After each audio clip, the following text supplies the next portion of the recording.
puțin despre Steaua. Un subiect așteptat nu doar de microbiști și de microbiste. Nu mi-a venit să cred câte femei care le știu, colege, care în general nu sunt foarte interesate de fotbal, discută despre revoluția de la Steaua. Ați vorbit de demisii, ați vorbit de achiziții de jucători. Într-adevăr, deci eu toată popularitatea mea eu datorez Stelei. Dar vedeți dumneavoastră, și acum Steaua îmi datorează mie, bine, acum nu, dar și Steaua îmi datorează mie o parte a suporterilor. Pentru că și eu am adus acest spirit și s-au convertit foarte mulți steliști și steliste. Sunt oameni care mă plac pe mine, mă iubesc. Și atunci devin steliști datorită mie. Sunt foarte mulți care și spun, nu țineam cu niciun, nu țineam cu Rapid. Dar asta e o altă poveste. Da. Eu vă întreb ce se întâmplă la Steaua. Ce se întâmplă la Steaua? La Steaua am fost și astăzi, am vorbit cu ei, le-am spus, bă, băieți, gândiți-vă că la vară vin 10-15 jucători. Concurență și cu asta basta. Le-am spus, dom'le, demonstrați că s-au blocat, că nu știu ce, că nu știu cum, că câștigați astea 8 meciuri și veniți pe locul 2. Pentru că dacă câștigăm astea 8 meciuri, venim pe locul 2. Și chiar probabil, nu știu dacă ați văzut ultima mea declarație care a fost, că, bine, la nervi, ce am spus atunci când am plecat, gata, domnule, la revedere cu locul 2. Dar încă mai credeți în locul 2?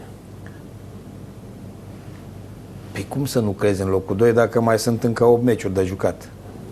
Nu? Da. Și dacă CFR Clujul mai are cu noi, dacă noi îi batem, trebuie să-i mai bată Rapid și să mai facă un meci egal. Păi știu, dar mai aveți și Rapid. Adică... Și mai avem și Rapid. Și dacă îi bate pe Rapid, un singur meci trebuie să piardă Rapid. Cu Dinamo. Și acum ce le-am spus eu? Pentru că eu sunt un om optimist și îmi place să mai fabulez așa. Că doar nu deranjez pe nimeni dacă fabulez sau dacă dau o declarație și nu mint pe nimeni și nu fac rău nimănui. Și am spus, vă promit că Dinamo va bate pe Rapid și Vaslui pe CFR Cluj, etapa viitoare. Zic că asta aveți promisiunea mea. Sau ce înseamnă asta? Înseamnă și că veți stimula echipele? Nu. Păi da, nu e nevoie să... E ambiție mare între Dinamo și Rapid, nu? Între comuniști și milițieni. Nu, că aia așa zic, unii le spun milițieni, alții le spun comuniști. Nu e nevoie să motivezi. Iar pe Porumboiu nu cred că are nevoie de motivație, iar echipa, că Porumboiu e foarte ambițios și nu-i convine lui să-l bată Pascani sau cam așa ceva, nu? Și atunci ne-am zis, bă băieți, revenim la forma inițială, care a fost cu meci. Și am spus, ultima declarație și care a fost? Că m-au nebunit cu întrebările. Ultima declarație, da, astă seară. Că? Eram cu geamul deschis și le-am spus, bă, ce mai vreți? La jurnaliști, că erau mulți. Steaua în Liga Campionilor, locul 2 și cu asta basta, la revedere, o să vedeți. Asta le-am spus. Ce să le spun? Bun, dar atunci de ce ați vorbit de Olăroiu? Pentru că asta mi s-a părut o declarație hazardată, că Olăroiu își va da demisia, ați spus dumneavoastră. Nu, domnule, eu am spus, nu-l dau afară pe Olăroiu. Olăroiu își va da demisia el când va fi cazul, dacă nu ne vom califica pe locul 2. N-au dat tot. Deci dacă nu se va califica Steaua... Dacă noi nu mergem pe locul 2, îți dai seama că Olăroiu o să plece. Dar nu-l dau eu afară. Eu n-am dat niciun antrenor afară, nu-i dau afară. La Steaua nu stai dacă n-ai performanță. E de bun simț asta. Dar la momentul ăsta nu e cazul, pentru că mai sunt 8 etape. Lasă omul să-și joace șansa până la capăt. Dar dumneavoastră ați spus că deja vă consultați cu Gică Hagi în ceea ce privește achizițiile? Pe cuvântul meu, domnule, când m-au întrebat, domnule, eu am spus am să mă consult cu toată lumea. Și cu voi, jurnaliști, am spus. Eram în direct. Eram în telefon. În sensul ăsta, nu că ați făcut o declarație. Nu era o glumă, domnul Mărar, ați văzut cum glumesc eu cu dumneavoastră. Dar dacă ei nu le înțeleg, am zis, domnule, și cu cine o să vă consultați? Și cu voi, cu jurnaliștii ăștia care sunteți voi, știți prea bine fotbal. Păi ăștia jurnaliștii de sport, veniți și cu voi cu o propunere de un jucător și dacă jucătorul prinde și face față la Steaua, o să aveți și o primă de câteva zeci de mii de euro. I-am zis, înțelegi? În glumă am spus, vă dați seama. O să vă consultați și cu Hagi? Am zis, de ce nu?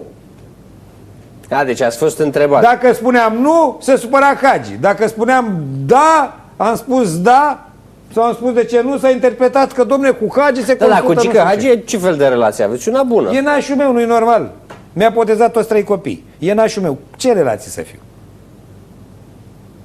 Dar nu putem să vorbim de asta atâta timp că noi avem un antrenor care mai are încă 8 etape și omul trebuie să joace șansa până la cap. Dacă aveam un antrenor care luam astăzi și acum era pe locul care este, la diferență de puncte, dom'le, bă, asta e, la revedere. Dar eu, un antrenor care a ajuns unde a ajuns în Cupa UEFA, care m-a calificat în Cupa Campionilor, Nu pot acum, să nu-l las să joace șansa până la capăt. În primul rând. Și în al doilea rând, domnul Moraru, poți să fii dumneata cel mai mare profesionist. Eu merg cu omul bun, domnule. Eu așa zic că Dumnezeu îmi poartă asta zic, dar practic dumneavoastră acum, că asta aud în premieră. Deci, nu mai văd Dumnezeu. Dom'le, eu merg cu omul bun. Iar Olăroiu este un om bun, un om credincios. Și eu merg cu el, domnule. Și eu tot am credința că vom lua locul 2 pe bunătate și pe credință. Auziți? Dar știi ceva? Dar de ce nu băgați antrenor secund și un episcop ceva? Că acolo poate merge mai bine. Dom'le, dacă așa mi-a mers în viață și așa am reușit în viață, cu credința. Dar de unde ghinionul ăsta pe care l-ați avut? Nu mai zi Dumnezeu în politică. Și am spus, uite mă ce am să fac de acum încolo. Mi-a spus asta cineva. Vă spun ăsta, Alex Toinescu, băi Gigi, băi, nu mai zi în fotbal de Dumnezeu. Zic, băi, uite, ca să spun ceva de acum încolo. O să merg pe stradă și o să vorbesc, Dumnezeu Hristos, Dumnezeu, nu așa o să vorbesc, numai de Dumnezeu și de Hristos. Să vedem, ca să zică că sunt nebun de adevărat, Rana. No. Tot ce vorbesc numai de Dumnezeu și tot că nu, dacă mie nu că aveți voce așa, ați cântat numai în fața... de Dumnezeu și de Hristos o să vorbesc pe unde mă duc, să vedem cine se supără. Ați cântat în fața sediului, am auzit. Da. Cu noi este Dumnezeu, înțelegeți neamuri și vă plecați. Căci cu noi este Dumnezeu. Asta e din tinerețe. Nu mi-am dat seama, m-am văzut acum în France Press, aveți 49 de ani imediat. Da, 49 de ani, da, în iunie fac.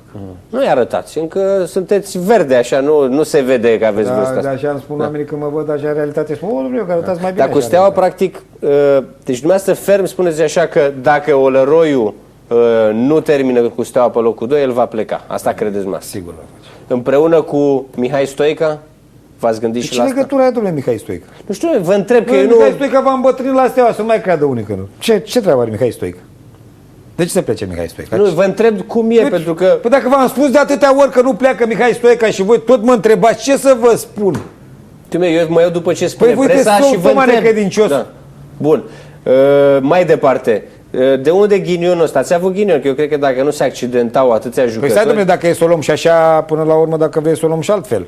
Păi în primul rând sunt 2 puncte care ni le-a furat. Am dat 2 goluri la Arad care ni le-am luat pe amândouă arbitru. Acolo am spus și într-adevăr că au fost goluri valabile. Și dacă îi mai să o luăm și cu Rapidul, că a trecut așa de repede peste meciul cu Rapid, am văzut ieri ăștia de la etapele, de recursul de etape, a trecut așa. Adică Gurițul a scăpat cu poarta, dar să o bage în poartă, n-a fost offside, s-a marcat, semnalizat offside, dar a trecut așa de repede. Cum treci așa de repede? Că sunt 2 puncte care le-a luat Rapidul la mișto. Deci 20 cu 24, deci normal să eram peste Rapid acum. Nu mai spunem câte eliminări, nu mai spunem că a văzut un arbitru nebun, vezi, Doamne, n-a văzut nimeni, dar a văzut el că a lovit TRO. Un nenorocit, pe ea o să ieri vreodată. Dacă eu pierd, de exemplu, locul 2, la 2 puncte, păi îl ieri vreodată pe ăla Tușierul care mi-a luat 2 goluri. Credeți că e o conspirație? Da, pe Corpodean, pe nenorocitul de Corpodean. Credeți că e o conspirație să nu fiți lăsați? Nu există nicio conspirație. Există arbitri corupți care au fost mânjiți la vremea aia. Bun, dar știți ce vreau să vă A fost un Corpodeanu nenorocit. Vedeți că vă mai suspend 200 de ani. Lasă naibii de Jigodia, naibii de haideți să vă spun ce. Dar știți ce nu înțeleg? De ce? Până când o să vă de ce nu veniți? Să vezi și o să-i suspend eu, când o să fiu președinte. Să vezi ce suspendări o să le dau pe dreptate și pe lege, pe justiție. Domnul Becali, dați-mi o probă de Corpodean că este mânjit acum, că tot l-ați făcut. Dom'le, dar dacă nu dați o probă, o să picați în penibil, dom'le, că nu puteți să-l jigniți de 100 de ori fără o probă. Ce probă să-ți dau, dom'le, dacă spun mă crezi? Da. Mă crezi? Nu știu, până la dacă mă spun acum mă crezi? Da, uite, vă a luat 5.000 de euro. Dă la mine până intermediar. Mă crezi? Uite. Asta e o declarație bombă. Stai, dom'le, te-am întrebat dacă mă crezi. Că după aia vine PNA-ul și mă ia PNA-ul pe mine. Păi atunci nu mă crezi. Gata, deci ce vrei, da. Dacă spun acum că a luat 5.000 de euro printr-un intermediar de la mine acum 5-6 ani, când trebuia ca să fie arbitrat corect, trebuia să plătești, mă crezi? Deci vin și spun mă crezi? Dacă spun mă crezi? Stați un pic, jumătate de declarație vă cred. Au fost acum câțiva ani de dolari, multe șmenuri din astea în care trebuia să plătești ca să fie arbitrat corect. Da. Asta o știu de la vreo 10 președinți. Și eu când am intrat în fotbal atunci trebuia să dau lui 1 și am mai dat la încă 1 dacă v-a aburit unul, și trebuia să dau lui 1 10.000 ca să fiu arbitrat corect. Și după ce m-a arbitrat corect un meci, pe urmă la altul meci La Brașov, varză m-a făcut.